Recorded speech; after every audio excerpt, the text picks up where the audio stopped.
now. It's connecting. And we are live with our broadcast. We're going to go live to Facebook as well. Getting all the ducks lined up, ready to go. And we're live on Facebook as well. Okay, so we're a little bit early, but welcome everybody. We've got quite an esteemed panel with us today. Hello, Jeff. Hello, Steph. Hello, Deb. Hey, Clinton. Hi, Clinton. Good morning. Good morning. So we've just been having a little bit of a chat, getting everything ready to go for our webinar this morning, our CloudCast this morning. So we're live streaming on Facebook as well, and anybody that's participating, but all the participants starting to stream through on Zoom. That's fantastic. I love seeing people taking a bit of time out of their day to do a bit of learning, get a bit of an update on where things are up to, and we've got plenty to discuss today. So Jeff, do you want to give us maybe a little bit of an intro, what we'll be running through today? Yeah, we thought it would be a good opportunity to meet just leading into XeroCon and to sort of preempt people around a lot of the information that Xero has been publishing around app advisory.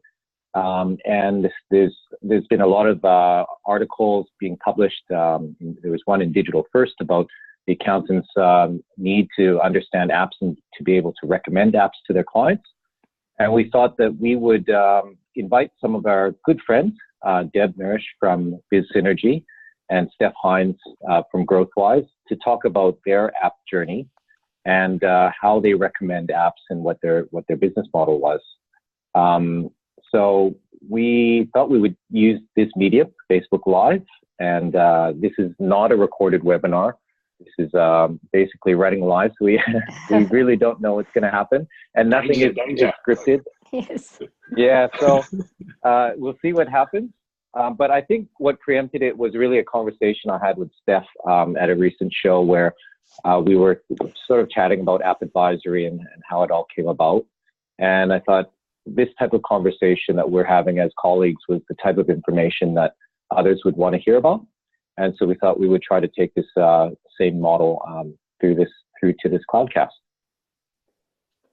So big welcome to Deb. Do you want to give us a little bit of background there, Deb? Yeah, sure. So my business is called Biz Synergy. So we're a bookkeeping business located in Hunter Valley, New South Wales. We're a team of 7.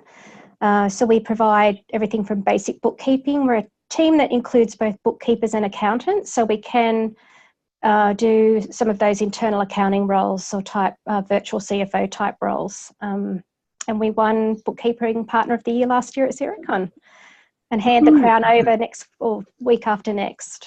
Yes, exciting. It was very exciting. Yeah, it's been a big year. Yeah, absolutely. Bit of an intro, Steph. Steph Hinds from Growthwise. We're an accounting business in Newcastle, very close to Deb.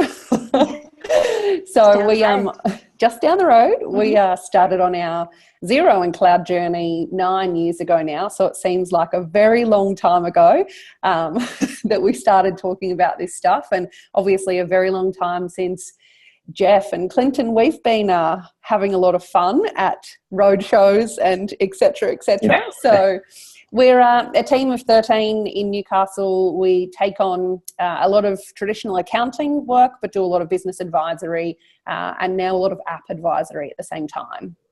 Mm-hmm. Very good. And so we're going to explore those different levels of app advisory today. So plenty to discuss there with the different options. Steph, if we start with you, because you mentioned there that you're providing that app advisory. How did it all start for you?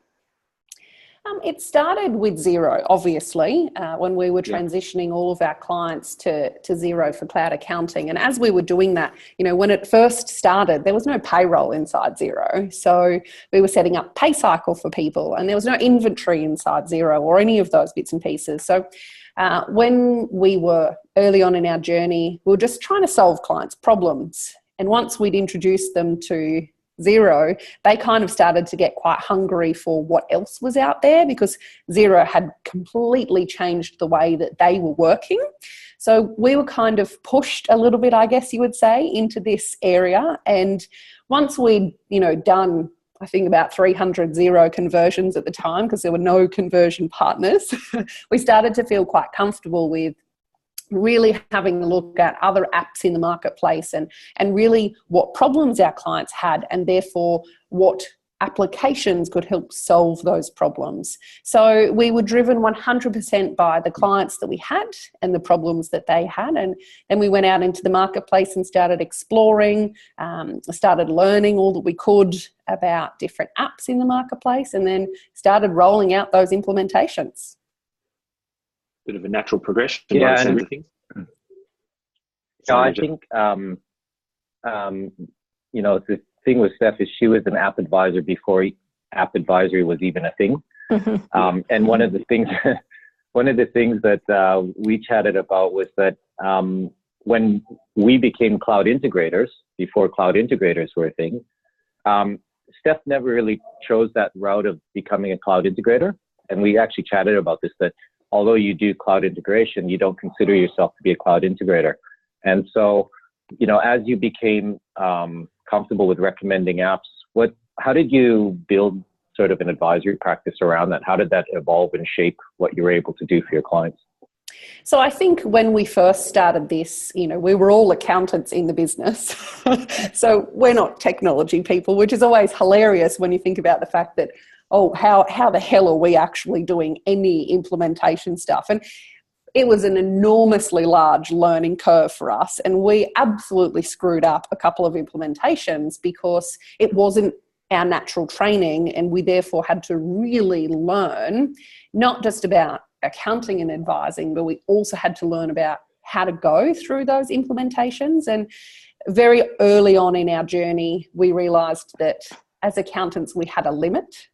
We were really good at implementing Xero, and we were really good at implementing, the small applications, and even stuff like Deputy, where it really is more of the accounting, it's all about the numbers, it's all about getting that rostering right. We're really comfortable with doing that stuff. But as we started to expand into other applications, we soon realised that the accountant brain is not necessarily the best brain to be doing these rollouts and these technology implementations. So I was very lucky enough to be dating a technology guy who... Oh, come on, you sought him out, Steph, didn't you? I did, actually, but that was your criteria. It was, actually. He was running a coffee shop, and we had helped at the time to implement Vend into the coffee shop and Deputy and a few other bits and pieces. And things started progressing, and his technology background, he really wanted to get back into that stuff. And so we just kept on feeding him here's another one, please help us. Here's another one, please help us. And I think 5 years on. Making coffees. Yeah, exactly. Between making coffees and the afternoons. And now he's here full time, literally, and his job is to look at apps and to look at that implementation. But we came at this advisory from an app perspective from a very different point of view. And the things that I've learned along the way is, for me as an accountant, it's all about the data. It's all about the data that I can get to really help those businesses drill down into the numbers that are vitally important for them. And we can never discount a profit and loss and a balance sheet, and those things are important. But for the majority of businesses, they're not the daily stuff that they need to look at. So when we're looking at apps, sure, Bo's fantastic from a technology point of view, but where I think it works so brilliantly is the two of us can sit down together and I can say to him, this is what the client's struggling with. Here are the problems. Here are the things that I really want them to be able to look at on a daily, weekly and monthly basis. And then he can obviously do the behind the scenes technical rollout. And more importantly, he can actually do the project management rollout and the support and training. And so from that point of view, it just works beautifully. So you've got that dedicated team now, or you've got that arm to your business, which is focused on doing that wholly and solely. Yeah, fantastic. And if we look at the decision or the path that you've taken, Deb, in contrast to Steph's, what's your journey been like? So we're a smaller team, and we've decided just to focus on what we do best, which is Xero and the numbers side of things, and basically use you guys as an extension of our team. I had a few instances where we did try to determine apps for clients, but we ended up spending so much time not having someone dedicated like Steph has that is tech. Look, we're pretty tech savvy, but not to that point. So it was an area I found that we were just throwing so much time at, not recovering the time, and still never being totally confident that we were getting the right answer for the client. So it just made total sense when we came across you guys to partner with you and use you as an extension to our team to flick those inquiries when they came from clients. Like, obviously there's some that we can help with some of the add-ons we know and use the most, which is or a small bundle of them. But to me, it's wonderful to have someone to flick that inquiry to. And what have you found has been the, like, in terms of partnering with us and having us as a sort of a partner to lead on, what has been the biggest change it's made to your business in the way that you can offer services to your clients? Well, it's let us get on with what we do best, and it's let us. You're very good at keeping the communication channels happening with that client. So at all times, we know what's happening with that client, where you're up to with it, and also we get the ability to actually be involved in that process. Be it we may be doing the Xero side of it, but I like the clear channels of communication. But it's let us expand our services to our clients without actually needing to have that body on the ground. That we're always worrying, are we recouping time? And are we making the right decisions for our clients? Is it something that you considered, Deb? Did you consider putting a person into a role like that? No, I'll be honest, no. It was just in the all too hard basket. I really did. And I had so much, we were growing, and I just didn't have the time or the headspace to actually contemplate doing that. So it was a really simple choice for me. And knowing there was someone out there that I already had a connection with prior to you joining under the Cloud Integration.Partners banner, it was just a really easy solution to sort of grow my team without actually having extra bodies on the ground. Yeah, absolutely. And I should have mentioned at the start of the CloudCast as well, this is an interactive CloudCast. If anyone has any questions as we're going through, please feel free to use the Q&A tool that you should see on the screen. If you're on a laptop or a desktop, you should see it down the bottom of the window. If you're on a mobile device, you should see it up the top. But please feel free to fire through any questions that might pop up as we go, because we're here to ask the hard questions today and explore things. Sorry, Jeff, I think you were about to go into something. Yeah, I'm just going to share my screen right now for some of the listeners that have not seen the Xero app playbook that was published earlier, maybe a couple months ago. And this is sort of one of the things that we're discussing, is that Xero sort of put in print a playbook for bookkeepers and accountants that are considering going down the app advisory route. And one of the things that they highlight in there is the different levels. So they've got level 1, level 2, and level 3. And basically the distinction is that level 1, like, for example, Deb, we would consider you to be a level 1 because you want to be in the position of recommending apps to your clients. Your clients are coming to you for recommendation and advice, but you don't want to get necessarily involved in setting up training and doing the support. Level 2 would be somebody that would want to do the implementation, but not necessarily do the support. And then we would have Steph that would be clearly a level 3 that has the resources in-house. She's invested in bringing in those resources and wants to do that all in-house. So that's sort of I would encourage everyone to have a look at the App Advisory Playbook. There's some really good information in there. And what we really want to discuss is, I think accountants and bookkeepers are going to hear a lot of noise when they go to XeroCon around App Advisory. And I think they're going to have to decide which route they want to go down. Do they want to, provide advisory services, and what does that look like? And do they want to do it themselves, or do they want to partner? And I guess, Deb, to your point, in saying that, the data is what's most important to you. I think that's also when we look at partnering, and it's something that Cloud Integration.Partners advocates is partnership. I think the first reaction we get from people is that it's a referral program, and accountants or bookkeepers are sometimes very protective of their clients, because they think they need to protect that relationship.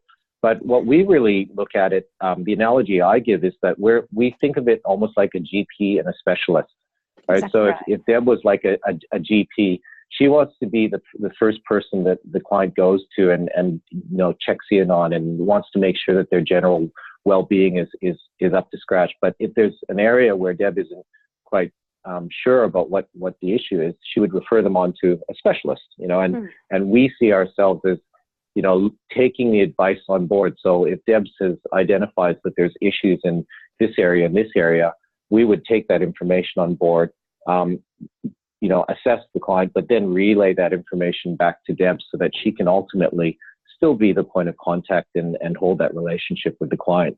That's a great analogy, actually. It's exactly how and I think we both have the same goals, which is, the data is with integration, we want to make sure that the way that we set up things operationally in a business are flowing data through to you so that you can provide that type of advisory service to your clients. So that's right.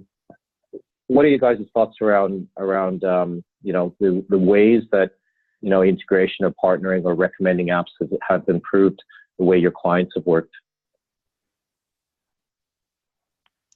Sorry, what was that?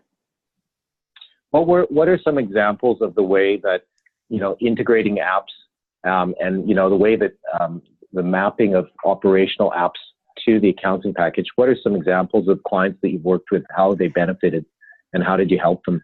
It's similar to what Steph said. It's the extra information because we use some reporting add-ons that can sync data not only from Xero but also from external sources.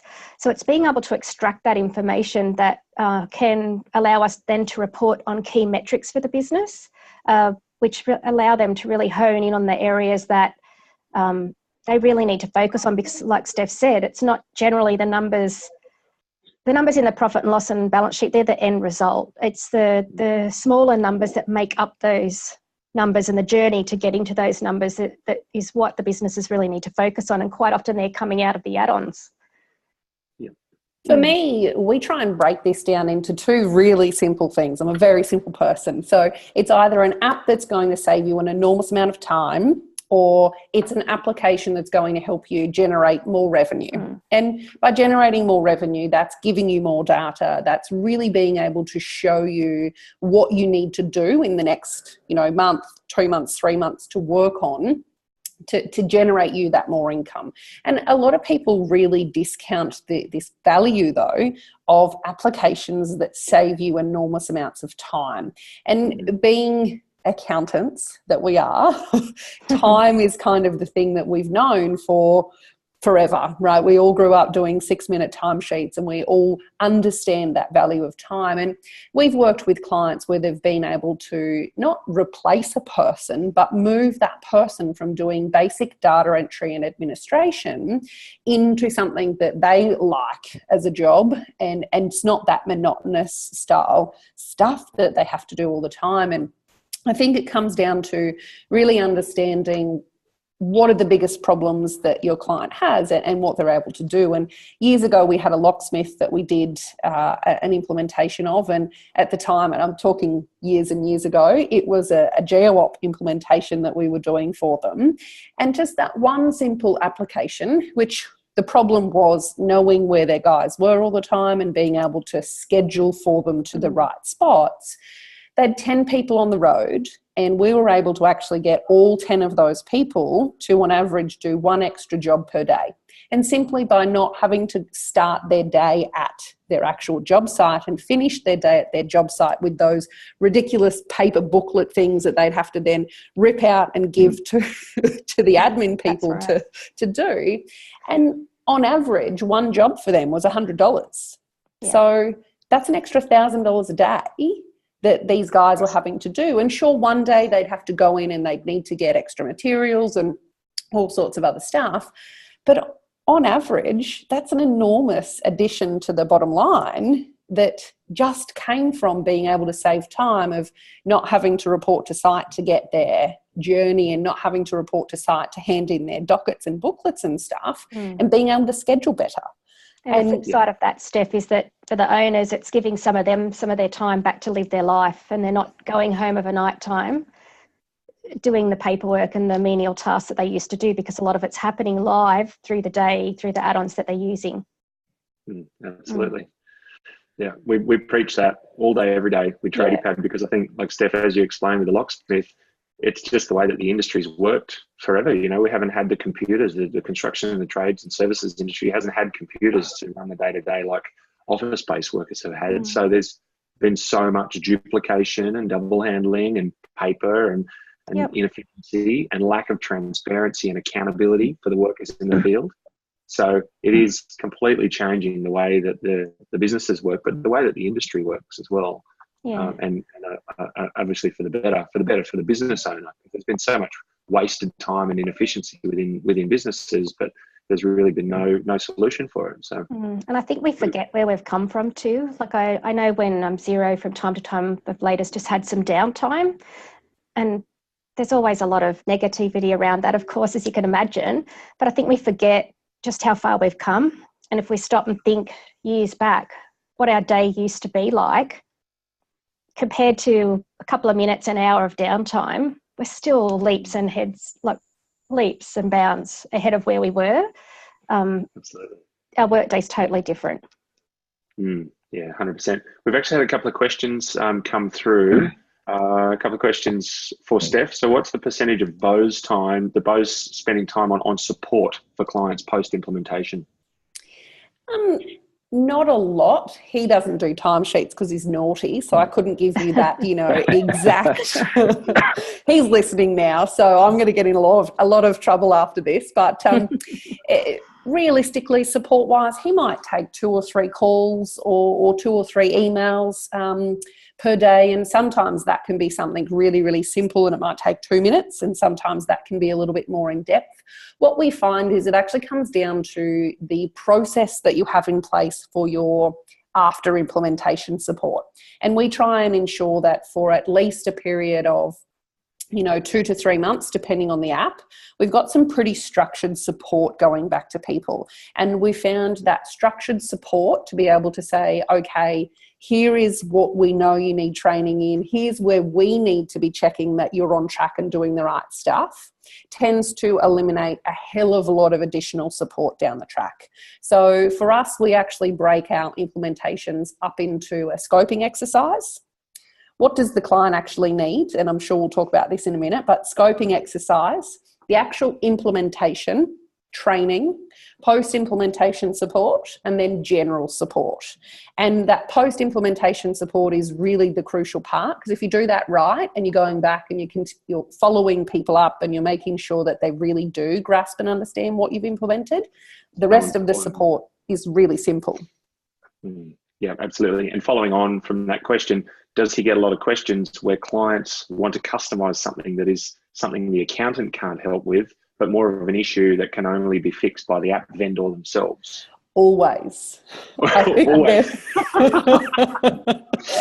think there is not a day that goes by. And I think this is our problem, because as part of what we do with all of our clients, we teach them a lot about business, and part of what we teach them about, we've got a little philosophy called eliminate, automate, delegate, and that's really getting the client to start to think about what's happening in their business that they should be eliminating, what's happening in their business that they'd like to automate, and that always comes down to the applications that they're using. So from that perspective, our clients are always coming back with, oh, what if it could do this? And I want to be able to see this. And so poor Bo literally spends days and days per month on the phone with the app guys to go, come on, we want this, which is fun for him. And it really does enable us to show the guys who are building these apps real life what clients want. So we actually think that's a fantastic thing. And we get to have a bit of fun with that. Yeah, we get it all the time as well. Can't you just move that button over there? It's so easy to do, Clinton. Oh yeah, absolutely. That button. I think to that point, Deb said it earlier, that I think a lot of accountants and bookkeepers have found themselves spending a lot of their time doing a lot of that research online for their client because they feel compelled to help their client out and to work it out. And so I think that's the next point that I wanted to discuss is, what's in it for the bookkeeper and accountant? Like everybody is sort of pushing that they need to be able to be confident in recommending apps. But the question I think I'd like to hear from you guys is what's in it for you? And do you think that an accountant or bookkeeper can get away now without recommending apps? Or is this part of the way that you see the future of accountants and bookkeepers moving forward? I think it's a choice. I think there's a lot of work out there. We're not seeing our workload shrink at all. Like there's so much advisory work out there, and that's where we're wanting to focus. So I don't think it's a have to or have not. I think it's just a choice we can all make about what it is we love to do.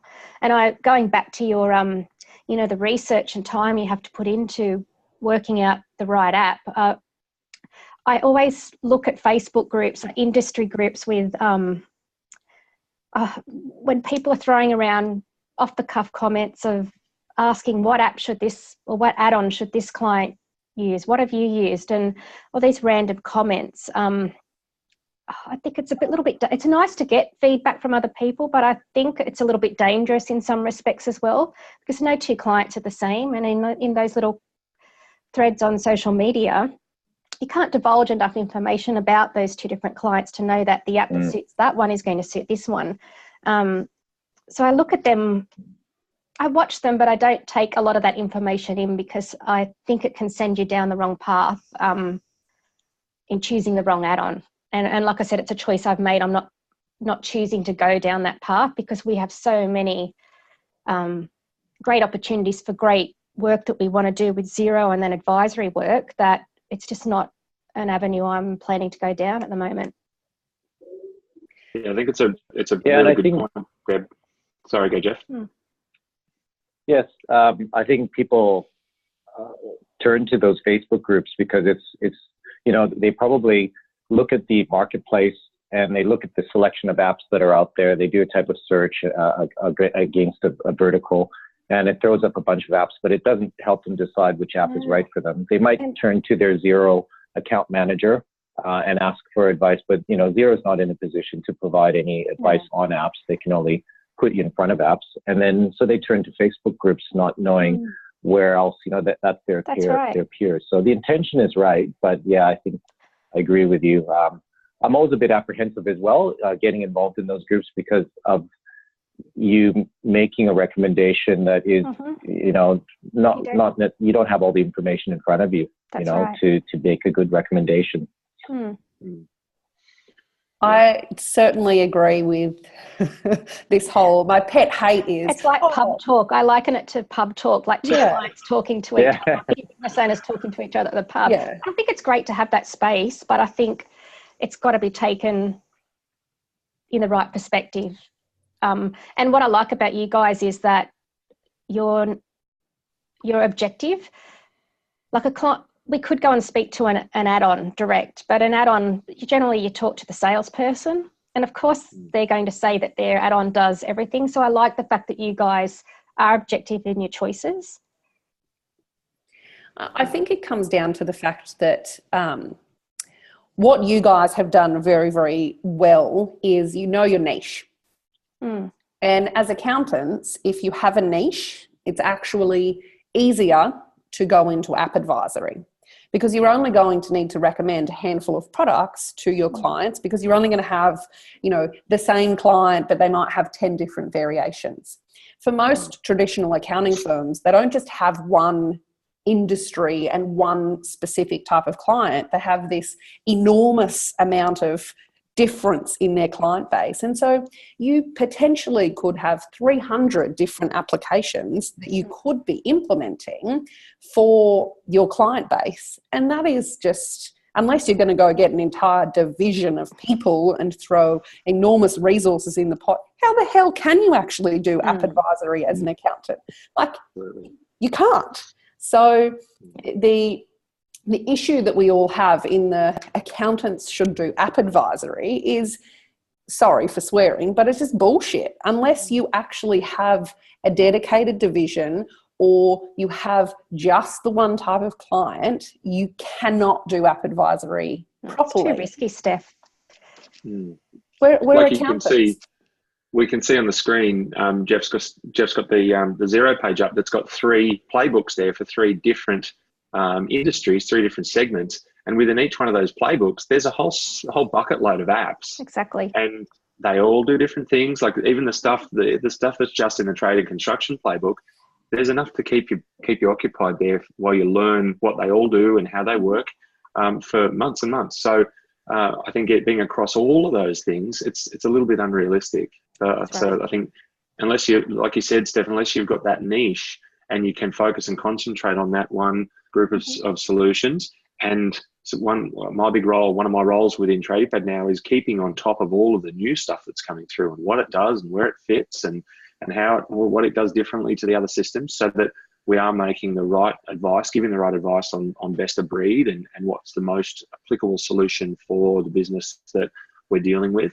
And it's becoming a full-time role. There's a lot of stuff coming out, especially out of America. We're starting to see a lot more solutions coming out of the US and out of Europe. And we have to keep our finger on the pulse with them because they are all doing different things. And that's not going to change. That's going to get worse and worse. And on top of that, you then have to keep up with all of the changes that are happening in the existing platforms that all of your clients are actually using. And it's very entertaining to see, that juggle of what's new and what's existing and making sure that we're all staying on top of that as well. Yeah, I think... to the point of like what's in it for the bookkeeper and accountant, we've seen some partners where, yes, we've worked together with them. They've done really well. Let's say it's a cafe customer or a retail customer, and we've built that case study, and then they've understood that industry, and they've actually built a business model around that niche because they start to understand how that business works, and they can go to market with that strategy. So I think that's definitely something that we've seen with some of our successful partners, is them doing it the reverse way. Is they're saying, oh, well, now I understand what these add-ons do, and I feel confident in having a partner or setting them up myself, and I can actually build an advisory business around that niche. Whereas before I was a bit all over the shop, and I would just sort of find out about apps as they came to me and as those industry types came to me. So I guess the other question is, have you guys been successful in providing other advisory services? So Deb, you mentioned benchmark reporting. Like, what are some other ideas in terms of advisory services that you guys could offer and monetize in terms of additional revenue streams? Has that evolved for you guys? It has started to evolve. So we're using an add-on called Futurely, which syncs with the Xero files for clients. So we're able to sit with the clients and decide on key metrics that they're wanting to measure. And some of that data is coming out of their Xero files, some is coming out of external add-ons or other software that they use within their business, and we can import that into that program. So we're sitting down having real discussions about visual graphs and reports that are so much more understandable to a business owner than a profit and loss and balance sheet, because 9 times out of 10 they don't understand them. So we're finding that's a space we're getting a lot more work in, and also being able to extend our historical, more traditional bookkeeping role into more of an advisory role, particularly with the accountants in the team. And using those visual reports that add-on allows us to use in our business, it's really giving them live, real-time, meaningful information. I think with the extra data that's coming through, it almost opens up new areas of interest from the business owner's perspective. It does, because they've never known this stuff before. No, and it's and you sort of, when you're drilling down to those things, you're talking their language. Like, you're talking about, wage to sales percentages. You're talking about integral things like coffee shop, how many coffees are being sold, like little things that they can relate to, basic things that they can focus on rather than the overall picture of a profit and loss. So sitting down, having some real discussions similar to what we're doing today, really nutting out what's happening in their business and sort of helping them to understand their business story to an effect and helping them change that story as we go into the future. Yeah. And a question that popped into my head for you, Steph, we've got a question that I want to come back to as well. It's come through from the audience. But Steph, you mentioned before, or we were talking about before, having that niche. I think a big thing that we've had to make a conscious decision on with TradiePad is when to say no to an inquiry that's coming through that isn't really a good fit for what we do and what we know. And so are you guys finding that? Are you focusing on a particular type of business, and if you can't provide a solution, are you sending them elsewhere? Yeah, so we say no a lot because for us it's not necessarily we're a really small team, right? And if you just take on everything, you just end up with people who are not a really good fit.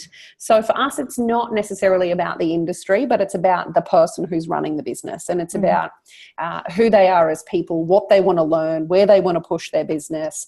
And we only want to be dealing with people who have really big goals for their businesses. So they want to do something different. And that might be that they want huge expansion and they want to be, getting overseas or into all of the states in Australia or whatever that might be. Or they might want to be just building a really, really good, rock solid business with fantastic processes that are employing really, really good people. So for us, it's all about the business owner because that's who we work with, that's who we enjoy working with, and that's who we get to have these fun and interesting advisory conversations with.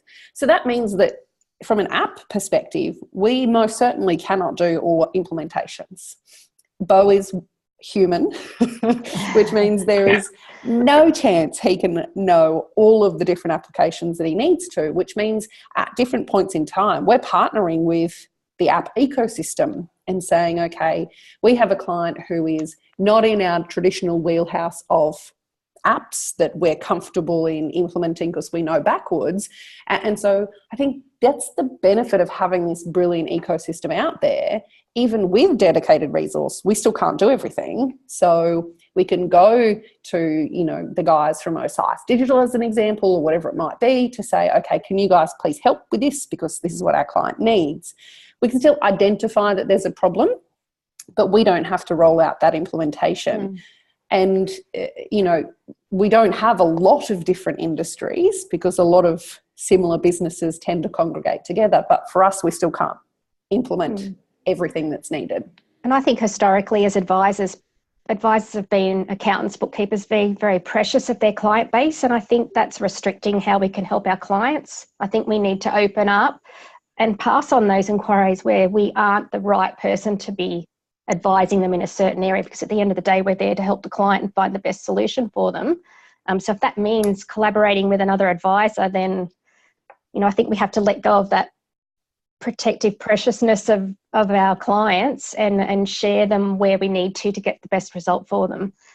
Yeah, absolutely. Yeah, I think it can't be all things to all people. Exactly right. We'll just fail otherwise. You're setting yourself up for a big disappointment with a client if you're going to try and do everything. I think that's one of the things that I wanted that needs to be clarified is that, like, when Xero started talking about bookkeepers and accountants recommending apps, I think the first place that an accountant or bookkeeper would start with recommending apps are the apps that they use internally themselves, like apps like Receipt Bank, for example, or, it might be a document storage type solution, or maybe a benchmark reporting app. You've got Guccioli and Spotlight and Fathom, etc. So, those would definitely be a good starting point, because those are apps that accountants and bookkeepers use internally. They know how they work, and they often branch out and then start feeling comfortable recommending them to other clients. But I think what needs to happen is people just need to determine what their footprint is. Like, what are they going to stamp their footprint on and say, I'm going to own this, I'm going to have the resources to do it really, really well. And whatever falls outside of that, I need to build a network of people that I can rely on, like that GP specialist analogy, so that when the opportunity arises, I can still service that client, but not have to take on all that risk and additional resource on myself. Absolutely. We find that we're doing that a lot with the inquiries that are coming through. I think we're seeing a lot more interest, and people are looking for more things, not just within the trades and services areas, and their clients that don't fit our target market, our typical client that we can service. So we're referring a lot of work out to other cloud integrators as well, and there's so much work out there. We can't keep up with it all. So don't be afraid to share it out if it's not something that fits the business, and fits what you can do and what you specialize in, because like you said, Deb, you're just setting yourself up to fail, and ultimately we're doing this to help the customer. Exactly. And we want the customer to have the best possible outcome. Yeah. Do you want me to explain to Steve? Steve's got a question there. Yeah, that'd be good. Is that all right? Great. So Steve. Yeah. Jeff, I might get you to stop your screen sharing as well, please, mate. Yep. Sure. So Steve, what I do when I meet with a client that needs help in the add-on space, I'm a registered partner with Cloud Integration.Partners. So I actually submit a lead on their website. So part of that process is answering questions about the client that I'm referring to them. So it's questions around systems they're currently using, what key features are they needing help with, different things about their business, including their contact information. And then part of that process is I book a 15-minute phone call with whoever takes that lead. So that lead goes into Cloud Integration.Partners, and then from the questions that I've answered, they decide which side of Cloud Integration.Partners the inquiry belongs with. Is it with TradiePad or is it with SMB consultants? And then I get a phone hookup, which I schedule at a time that suits me. And we have a quick 15-minute chat about the client, and then Cloud Integration.Partners contact the client direct. Now, I can have as little or as much involvement in that process as that I wish to. I can be part of the scoping session that they do with the client if I want to. Actually, one quite a long time ago up the valley with Clinton, I actually attended site when they did the implementation, purely because I hadn't done that part before. And wanted to see a bit about how it happened, but also I was doing the Xero setup at the same time, so that made sense. But now I've stepped back from that and I let the guys do what they do while I get on with the stuff I need to do. And they do. It's very much a team effort, isn't it? It is, and they do touch base with me again, where they feel they need to keep me up to date with what's happening with that client, based on the guidelines I've set about how involved I want to be in that process. And they have, even like Clinton said, I sent one to them just recently that was quite a beast of a project.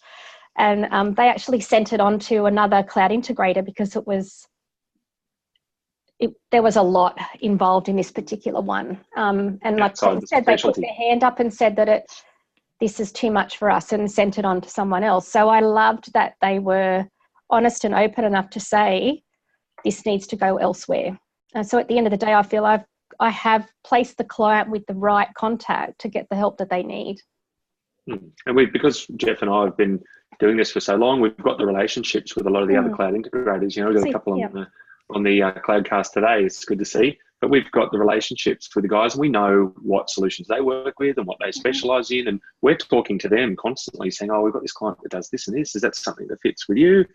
If not, we'll talk to somebody else. So it's an ecosystem. It really is. It's great because I wouldn't have that connection. I wouldn't know who that next person would be to go to. So it comes back to, again, I'm getting on with what I love and do best, while I know in the background you guys are keeping up to date with all the add-ons. And so when I flick a client to you, I know that they're in good hands and you're going to send them down the path they need to go on. And there was an extra bit to that question about, Jeff, do you just stick to the scope/implementation?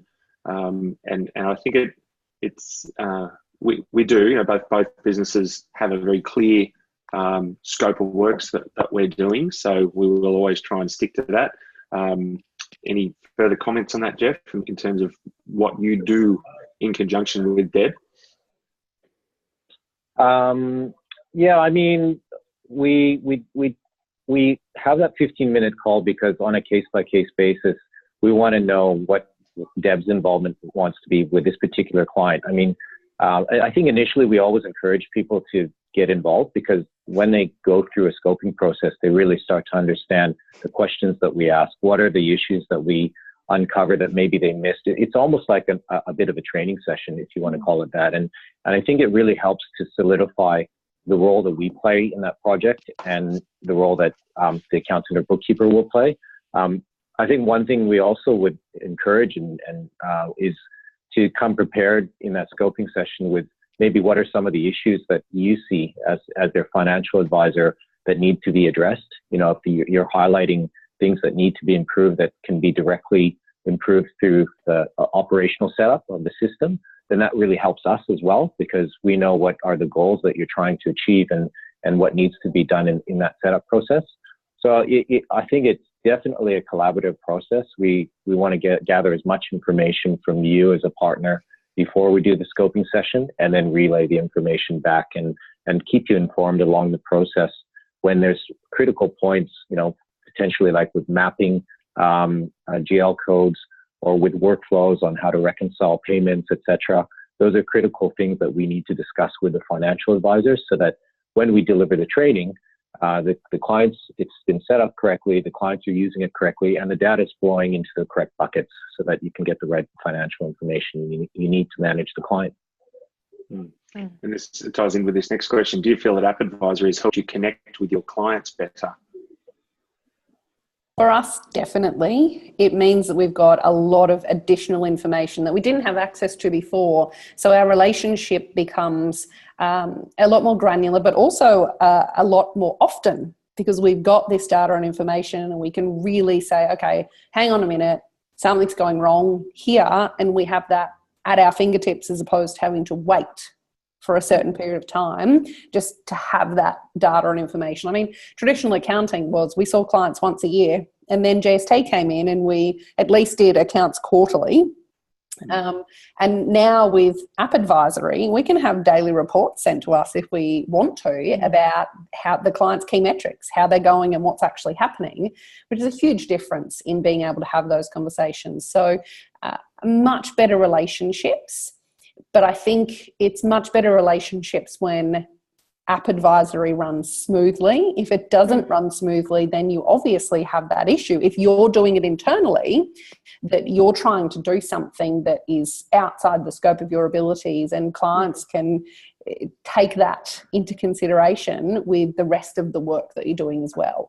So, we learnt that very early on with one of our first implementations. We thought that we'd do everything at once. Stupid idea.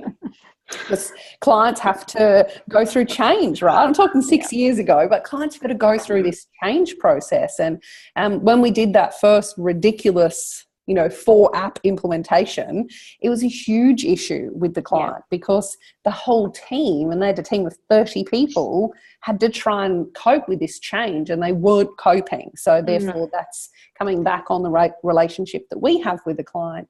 Nowadays we do one thing at a time. We nail that with them. We get them comfortable. And so the relationship is great, but you have to be mindful that if you're going to take this on yourself, that you've got to wear the good with the bad, which obviously comes in that if you've got a professional doing this for you, there's a big difference in how they run a project and how they implement something, which can have fantastic benefits for you.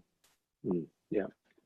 And Deb, do you feel it's letting you connect better with clients? Oh, definitely. I mean, we're our client's trusted advisor. So, the fact that we can put them in contact with a person that can solve those problems and do it confidently, I think just builds those great bonds of relationships we have with our clients. And because we're not taking on something that we know we aren't in a position to do, we're not failing at that. We're doing what we can do best. We're guiding them with those add-ons through you guys. So it's a win-win really for us all, for the client particularly as well.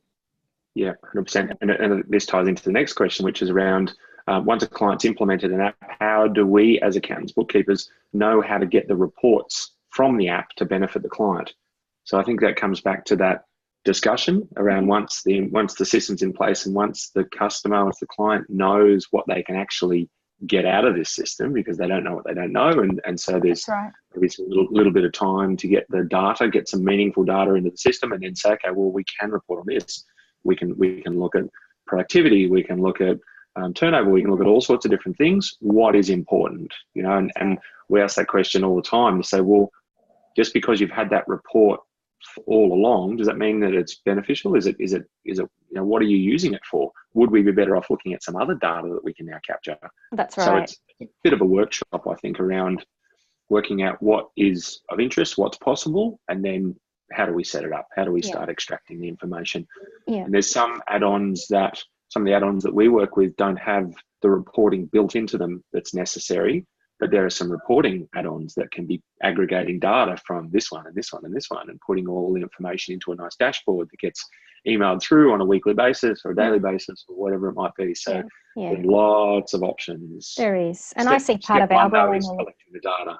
Sorry. You're right. And I see a big part of our role in this is being the handholder, the counsellor, because change, as Steph said, is a big factor in all of this, because some teams are made up of people that are not great with change, and then they might have the young ones that are really keen, and even in a zero conversion and where we go in and do the training side of things, you can see some people are very great, they handle change well, but others handle it not so well, so you need to take that into consideration. So mapping through that process, it's just being that person they can constantly touch base with to hold their hands through the process. Yeah, and I think in a reciprocal way, what we look to partner with bookkeepers and accountants that will take on that role of, because we're not financial advisors, and while we understand the importance of mapping that information back to the financial package, we will look to partner with people that will take that information and work with our clients to make sure that they are seeing those benefits. So that's definitely something that we look for as well in a reciprocal way. Mm-hmm. Yeah. And there's a question here about the money side of things. How do you work out the money-wise, the relationship with the integration partner, considering the different possibilities of involvement? And I guess in this instance, our relationship with Deb, it's very much we do our own services and we manage, if there's implementation and training, we're managing that relationship directly with the client. Right. And Deb manages the relationship from her side of things of the services that she's providing directly with the client. Yeah. So it's not like we're billing via Deb. No. It's a one-on-one relationship with the client. So that's very clear at the beginning, based on our initial discussion, what my involvement will be and what I want that to be and what your involvement will be, and they're both direct to the client. So there's no muddiness there at all. Yeah, absolutely. I think also, Clinton, one of our other partners, Carla Hurrigan from Infiness, I think she said before that by working together with us, because we have a scoping session that we bill for, which is essentially the time to have that discussion with the business owner around the requirements. Because we've had a model, and we've basically standardized our model between our two businesses, TradyPad and S&B Consultants. It's helped provide structure to monetize that time that would have normally been done for free. And it's helped Carla monetize her time, because it's been really clear when she partners with us that we're going to charge for that scoping session, that she allows her to structure her time as well and present that to the client. So how she's evolved is that she's actually started to incorporate our fees with hers as separate fees, but presenting them on behalf of us, because she can combine it with the way that she's charging for her services. And it really helps her business out as well, because she has a way to actually monetize her time now. Big difference. Questions are coming through thick and fast. Steph and Deb, are you using a single dashboard reporting tool such as Spotlight or Futurely to aggregate all the data and reports?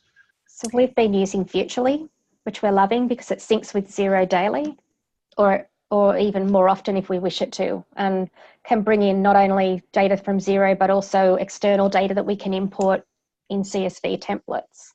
So you can get you almost can report on anything you can imagine You just need to come up with a formula for it and import the right data. So it's a pretty cool add-on. So we use Spotlight reporting, have for many, many years. We don't even give clients their financial statements anymore. All that reporting is done via Spotlight, because clients don't care about a profit and loss and balance sheet. They care about a graph, and they care about what they need to look at, as opposed to the rest of the crap that they don't understand and they don't really want to look at either. And we're obviously bringing in a lot of different information into Spotlight, and we have, templates per industry that we're working with and per size of business, where they're up to, their goals, and all those things are built into those Spotlight templates. Their action list is built in for them for what they need to do. We find it absolutely amazing to have that given point in time where clients know to expect they're going to have a review of their figures, and we're going to be going through the detail that they need to. We also have been using Floodlight Analytics and stuff for a little while to get those weekly reports out to clients, Counter Insights now to give, that bit more of a granular detail. So we've kind of tried to bring the big end of month, here is a point in time, let's review where you're up to, progress, and set some goals for the next month, with those daily and weekly reporting apps that are very specific to the client's business and what the client and their managers need to be working on from a daily and weekly basis. Are you also providing report data out of some of the apps that the customers are using, other than just Xero? Always, because Spotlight has always had their beautiful CSV integrations anyway, and their non-financial data. So most of what our clients see does not come from Xero. It actually comes from whatever else it is that they might be using, and that's the really crucial and important data. Yeah. Okay, cool. And I'm conscious of time. We've got another 5 minutes to go. So Steph, how do you find dealing with the apps directly? Is it hard to get responses or support to answer your clients' questions? I think it depends on the solution. It always depends on the solution. It depends on the relationship you have. We've, as in Bo and I, have spent a lot of our time giving back to a lot of the applications. So we tend to have really good contacts and really good people for anything we're implementing, that you have a good relationship and can get an answer. But obviously, as you're building up that relationship, it can be really hard. I think that comes back to knowing your niche, knowing what you're implementing, and making sure that you're not trying to implement 100 different things, because you can't have 100 different relationships with apps. Yeah, absolutely. You can, but it'd be a full-time job. A few people's full-time job. Yeah, absolutely. Okay, so that's the end of our questions. Any more questions, please feel free to send them through. But I think we've got a couple of exciting things to announce that'll be happening post XeroCon. So Jeff and his team and TradiePad and our team will be proudly exhibiting at XeroCon next month. So we're looking forward to that. XeroCon's always fun.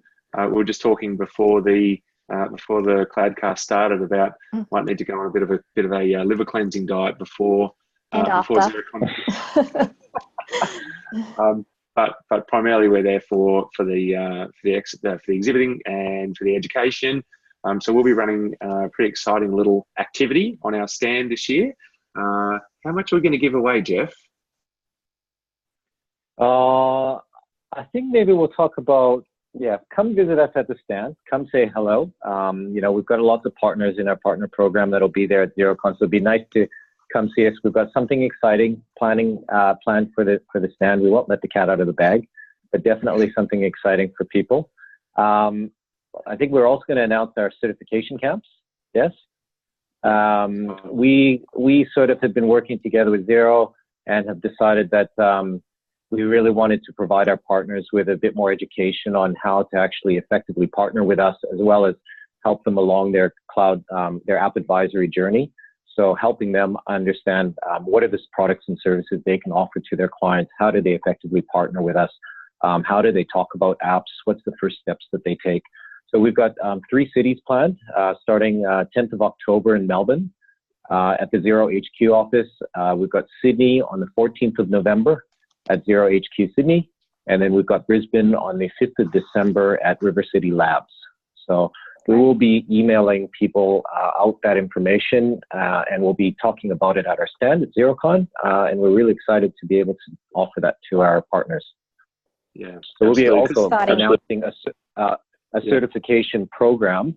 So up until now, we haven't had any type of levels, but we will be announcing a certification program that allows our best partners to be highlighted and to receive additional benefits for their work with us. So the first step would be getting people certified and on that path, and then moving them up the ranks like a typical partner program.